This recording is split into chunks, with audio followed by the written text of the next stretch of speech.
पिछले समय में हमने बिजनेस के ऊपर देखा।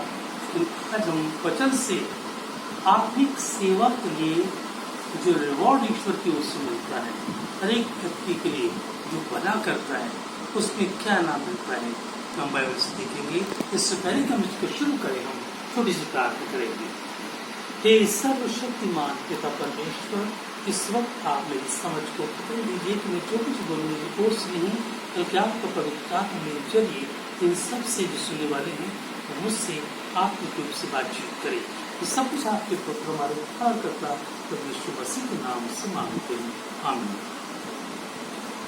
आत्मिक सेवा जब कोई व्यक्ति करता है क्योंकि मनुष्य आत्मिक प्राणी है और परमेश्वर ने मनुष्य को आत्मिक बनाया है, और इंसान जब तक चैन से नहीं बैठ सकता जब तक उसका संबंध परमेश्वर से मजबूती से कायम ना हो, और परमेश्वर से बिछड़कर कोई भी इंसान जी नहीं सकता।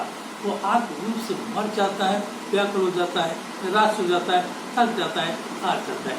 लेकिन जब परमेश्वर के साथ उसकी संगति होती है, परमेश्वर के मार्ग को समझने लगता है, उसे विजय हासिल होती है और एक सुकून भरा जीवन उसे मिलता है और साथ साथ अनंत जीवन भी। इसलिए क्योंकि हम आत्मिक प्राणी हैं, परमेश्वर पिता ने मेरे लिए और आपके लिए जो आत्मिक जिम्मेदारियां दी हैं वो ये है कि हम हर एक व्यक्ति को जो हमारे चारों ओर रहते हैं उनके साथ जीवन की उन सच्चाइयों को शेयर करें जो वो समझना मांगते हैं। वो किन कांटों में उलझे हुए हैं हम उन्हें बताएं, किस रास्ते पर हैं उनको सही करें।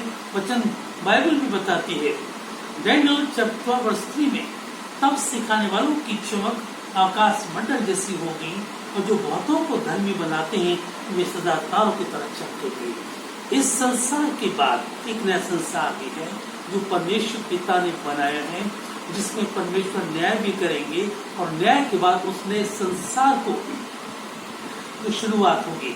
लेकिन उस नए संसार में वही लोग जो इस संसार में जिन लोगों ने लोगों को सही मार्ग बताया है, लोगों को सही मार्ग पर चलने के लिए गाइड किया है, लोगों के साथ छल कपट नहीं किया बल्कि उनको उनके जीवन को अपलिफ्ट किया है और उनको आत्मिक जीवन के बारे में बताया है, वचन के बारे में बताया है, ईश्वर के बारे में बताया है, वो लोगों की चमक आकाश मंडल में सितारों की तरह चमकेगी, ये वचन बताता है। नम्र और दूसरी चीज हम व्यवहारिक जीवन में भी देखते हैं, परमेश्वर पिता मुझसे और आपसे कोई बड़ी मांग नहीं करता कि हम क्या करें। जो कुछ हमें सरलता से दिखाई देता है, जिसकी मदद कर सकते हैं, हमें करना चाहिए। हम जिस योग उस ईश्वर ने बनाया है, लेकिन हम चारों ओर देखते हैं बराबर हमारा पड़ोसी भी है, गरीब है या कोई बेवर है या लाचार है, निर्बल है, कमजोर है, निराश है, लेकिन हम उसकी सहायता कर सकते हैं और नहीं करते, ये हमारे लिए गलती है। मत्ती की इंजील उसका 10वां अध्याय उसकी 42 आयत में लिखा है, जो इन छोटे में से एक को मेरा चेला जान करके वह एक कटोरा ठंडा पानी पिलाए, मैं तुमसे सच कहता हूँ कि वो किसी विधि से अपना फल नहीं खोएगा। कितनी अच्छी बात है, क्योंकि परमेश्वर पिता मुझे और आपको ये चीज सिखाता है। हम सरलता से इसमें स्कॉलर होने की जरूरत नहीं है, बड़े बुद्धिमान होने की जरूरत नहीं। हमारे सामने क्या परिस्थितियां हैं उनको देखें, कोई भूखा है हम खाना खिला सकते हैं। यदि हमारे पास कपड़े बहुत रखे हुए हैं और हम उसे नहीं पहनते, हमारा पड़ोस हमसे मांग रहा है या कोई गरीब हमसे मांगता है, हम उससे देना नहीं चाहते, ये हमारी गलती है। और कोई भूखा है, प्यासा है, निराश है, इन सारी बातों में हम हर तरीके से उसकी मदद कर सकते हैं। यदि हम ऐसा करते हैं तो जीसस का कहना है उसका प्रतिफल, उसका इनाम वो व्यक्ति हर हाल में पाएगा। जब ये सारे काम हम पृथ्वी पर कर लेते हैं तो न्याय के दिन बाइबल ये भी बताती है, मत्ती की इंजील उसका 25:23 आयत में, तो भेड़ों को अपनी दाहिनी ओर और बकरियों को बाईं ओर खड़ा करेगा। यानी वो जस्टिफाई करेगा, फिर उसके बाद उनको डिफरेंशिएशन भी करेगा, डिफरेंशिएट करेगा एक दूसरे को कि जिन्होंने काम अच्छे किए हैं, परमेश्वर की मर्जी का अनुरूप किए हैं, जनहित में किए हैं, गरीबों के हित में किए हैं, विधवाओं के हित में किए हैं, परदेशियों के हित में किए हैं, जरूरतमंदों के हित में किए हैं और समाज के हित में किए हैं और ईश्वर की महिमा उसने की है, तो उसको दाहिने हाथ तरफ करेगा। लेकिन जिसने निर्मोही होकर इंसान की भी परवाह नहीं की, परमेश्वर की परवाह नहीं की, जबकि चाहता वो सब कुछ कर सकता था। इस बात में परमेश्वर मसीह का कहना है तो उसको बाएं हाथ रखा जाएगा, शायद वहां रोना और दांतों का पीस ना होगा। फिर वो एक और बात कहते हैं,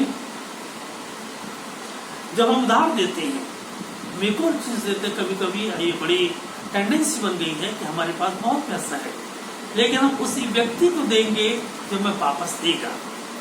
लेकिन इससे भी बढ़कर बड़ी बात यह है कि यदि किसी गरीब को, तो उसको इतनी जरूरत नहीं है कि हम नहीं दे सके, उसे थोड़े की जरूरत है और हम देते हैं, तो ये बहुत बड़ी बात होगी।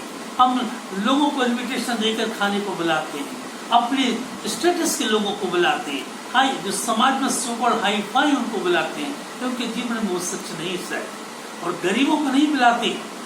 जबकि बाइबल कहती है हम गरीबों को बुलाएं जिनको द्वारा से हमारे प्रत्युत्तर में खिलाने के लिए उनके पास कुछ भी नहीं। तो इसका फल बहुत बड़ा है, इसका फल इंसान नहीं परमेश्वर देगा। इसे लिखता है वो वचन, लिखता है लूका 6:35 में, फिर अपने शत्रु से भी प्रेम करो और भलाई करो और वापस न पाने की आशा करते हुए उधार दो। और दूसरी चीज, वचन जो बाइबल है वो सब लोगों के लिए, सभी धर्म सभी जाति के लोगों के लिए सच्चाई और व्यक्त करती है, वो ये है, परंतु महिमा आदर और कल्याण हर एक को मिलेगा, पहले यहूदी को फिर यूनानी को।